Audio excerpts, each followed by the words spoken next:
Hello friends, എൻ്റെ പുതിയൊരു വീഡിയോയിലേക്ക് എല്ലാവർക്കും സ്വാഗതം. എല്ലാവരും കേൾക്കാൻ കാത്തിരുന്ന ഗ്രീഷ്മയ്ക്ക് വധശിക്ഷ. തിരുവനന്തപുരം പാറശാല ഷാരോൺ രാജ് വധക്കേസിൽ ഒന്നാം പ്രതി ഗ്രീഷ്മയ്ക്ക് വധശിക്ഷ. ഗ്രീഷ്മ ക്രൂരമായ കുറ്റകൃത്യം നടത്തിയെന്ന് നെയ്യാറ്റിൻകര അഡീഷണൽ സെഷൻസ് കോടതി പറഞ്ഞു.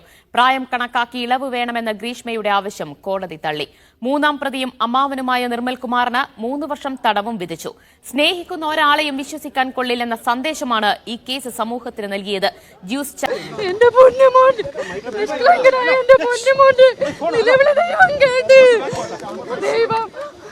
നീതിമാനായ ജഡ്ജിയിൽ ഇറങ്ങി വന്നു. നീതിമാനായ ജഡ്ജി ഞങ്ങൾക്ക് കൊടുത്തു. ഞങ്ങൾ വളരെയേറെ സന്തോഷത്തിലാണ്, വളരെ തൃപ്തികരമാണ്. നീതിമാനായ ജഡ്ജിക്ക് 1000 നന്ദി. ചാലഞ്ച് നടത്തിയത് തെളിഞ്ഞു. ഷാരോൺ പ്രണയത്തിന്റെ അടിമയായിരുന്നുവെന്നും വിധി പ്രസ്താവത്തിൽ പറയുന്നു. നിർവികാരമായാണ് ഗ്രീഷ്മ വിധി കേട്ടത്. വിധി കേട്ട ഷാരോണിന്റെ അച്ഛനും അമ്മയും പൊട്ടിക്കരഞ്ഞു. അട്ടക്കുളങ്ങര വനിതാ ജയിലിലാണ് ഗ്രീഷ്മയെ എത്തിച്ചിരിക്കുന്നത്. അവിടെ വിധിച്ചതിന് പിന്നാലെയാണ് ഗ്രീഷ്മയെ മെഡിക്കൽ പരിശോധനയ്ക്ക് കൊണ്ടുപോയത്. മെഡിക്കൽ പരിശോധനയ്ക്ക് ശേഷം ഇപ്പോൾ ഗ്രീഷ്മയെ ജയിലിലേക്ക് മാറ്റുകയാണ്. അട്ടക്കുളങ്ങര ക്രൂരമായ കുറ്റകൃത്യം തന്നെയാണ് ഗ്രീഷ്മ നടത്തിയത് എന്നാണ് നെയ്യാറ്റിൻകര അഡീഷണൽ സെഷൻസ് കോടതി ജഡ്ജി വിധിച്ചത്. പ്രായം കണക്കാക്കിക്കൊണ്ടുള്ള ഒരിളവും നൽകാൻ കഴിയില്ല എന്നാണ് കോടതി വ്യക്തമാക്കിയത്. ഈ വിധി കേട്ട ഗ്രീഷ്മ നിർവികാരിയായാണ് പ്രതിക്കൂട്ടിൽ നിന്നത് എന്നുള്ളതാണ് ഏറ്റവും പ്രധാനപ്പെട്ട കാര്യം. വിധി പറഞ്ഞ് ജഡ്ജി ആ ജഡ്ജ്മെന്റിൽ ഒപ്പിടുന്ന സമയത്ത് ആ ജഡ്ജിന് തൊട്ട് സമീപത്തായി വലത് സൈഡിൽ ആ ചേംബറിന് പുറത്തിരുന്ന ഷാരോൺ രാജിന്റെ അച്ഛനും അമ്മയും നിറകണ്ണുകളോടുകൂടി പൊട്ടിക്കരഞ്ഞുകൊണ്ടാണ് എഴുന്നേറ്റ് നിന്ന് കോടതിയോട് തൊഴുകൈയോടുകൂടി നന്ദി പറഞ്ഞത്. അങ്ങനെ വിധിയിൽ തൃപ്തരാണോ? തീർച്ചയായിട്ടും ഷാരോൺ രാജിന്റെ കുടുംബത്തിന് നീതി ലഭിച്ചിരിക്കുകയാണ്. പ്രോസിക്യൂഷന്റെ വാദം മുഴുവൻ അംഗീകരിച്ചു കോടതി. അതൊരു അപൂർവങ്ങളിൽ അപൂർവമായ കേസാണെന്ന് കോടതി കണ്ടെത്തി.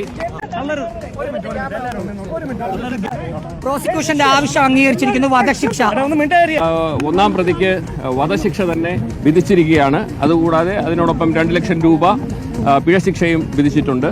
പിന്നെ 302 IPC കൂടാതെ തട്ടിക്കൊണ്ടുപോയി കൊലപ്പെടുത്തിയതിന് അതിനും 10 കൊല്ലത്തെ ശിക്ഷ വിധിച്ചിട്ടുണ്ട്.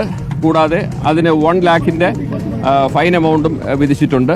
പിന്നെ 328 അതായത് വിഷം കൊടുത്തതിന് 5 വർഷത്തെ തടവ് ശിക്ഷയും 50,000 റുപ്പീസ് അത് ഫൈനും ഇമ്പോസ് ചെയ്തിട്ടുണ്ട്. പിന്നെ 2 വർഷത്തെ തടവ് ശിക്ഷയാണ് ഈ 203ക്ക്, അതായത് പോലീസിനെ അന്വേഷണത്തിൽ തെറ്റിദ്ധരിപ്പിച്ചതിന്.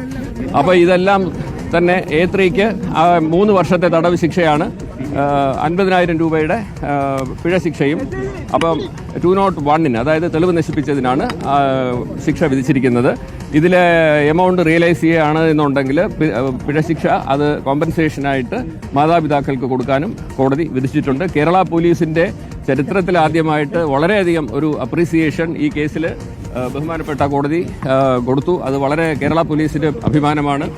അപ്പം അതിനാൽ അതൊരു വലിയ കേരള പോലീസിന്റെ വിജയമായിട്ടും പ്രോസിക്യൂഷന്റെ വിജയമായിട്ടും ഞങ്ങൾ ഇതിനെ കാണുന്നു. 100% കോടതി വിധിയിൽ സംതൃപ്തി അവരറിയിച്ചിരിക്കുകയാണ്. കാരണം അവർക്ക് നീതിപൂർവമായിട്ടുള്ള ഒരു വിധി ലഭിച്ചു എന്ന് ഇപ്പോൾ പറയുകയാണ്. 22/8/2022 ഇതേ സമാനമായിട്ട് ജ്യൂസിൽ വളരെ ഹെവി ഡോസ് ഓഫ് പാരസെറ്റമോൾ കലക്കി ഒരു ശ്രമം ഈ ഒന്നാം പ്രതി ഷാരോൺ രാജിനെ കൊടുത്ത് വധിക്കാനായിട്ട് ശ്രമിച്ചിരുന്നു. പക്ഷേ ആ ശ്രമം പരാജയപ്പെട്ടത് ഷാരോൺ രാജ് അത് ജ്യൂസ് തുപ്പിക്കളഞ്ഞത് കൊണ്ടാണ് എന്ന് കോടതി കണ്ടെത്തി. അപ്പോൾ തീർച്ചയായിട്ടും ഇതിനു മുമ്പ് ഒരു കുറ്റകൃത്യം നടത്തിയ പ്രതിയാണ് എന്ന് കോടതി അത് വിലയിരുത്തുകയും അത് ഈ പരമാവധി ശിക്ഷ കൊടുക്കുന്നതിലേക്ക് മറ്റൊരു ഗ്രൗണ്ടായിട്ട് ഒരു അഗ്രവേറ്റിംഗ് സർക്കംസ്റ്റാൻസ് ആയിട്ട് കോടതി കണ്ടെത്തുകയാണ് ഉണ്ടായത്. അതായത് ക്രിമിനൽ പശ്ചാത്തലം ഇല്ല എന്ന പ്രതിഭാഗത്തിന്റെ വാദം നിരാകരിച്ചത് ഈ ഒരു പോയിന്റിലൂടെയാണ്.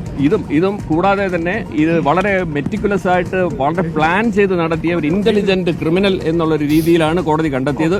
ഒരു ഡെവിളിഷ് പൈശാചികമായ മനസ്സിന് ഉടമയാണ് എന്ന് പ്രോസിക്യൂഷൻ വാദിച്ചതിനെ പൂർണ്ണമായിട്ടും കോടതി അംഗീകരിച്ചും കൂടെ കൊണ്ടാണ് ഈ ഒരു ശിക്ഷ വിധിച്ചത്, വധശിക്ഷ വിധിച്ചത്. സങ്കീർണമായ കേസ് അതിനേക്കാൾ സങ്കീർണ അവസ്ഥയിലൂടെ അന്വേഷിച്ച് കണ്ടെത്തിയ കേരള പോലീസിന് അഭിനന്ദനമെന്നും കോടതി പറഞ്ഞു.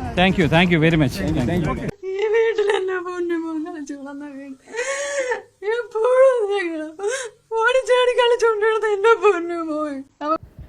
മകന് നീതി കിട്ടിയത് സന്തോഷിക്കുന്നു. ആ അമ്മയുടെ സങ്കടം കണ്ടോ? എന്ത് സഹിക്കാൻ പറ്റുന്നില്ല.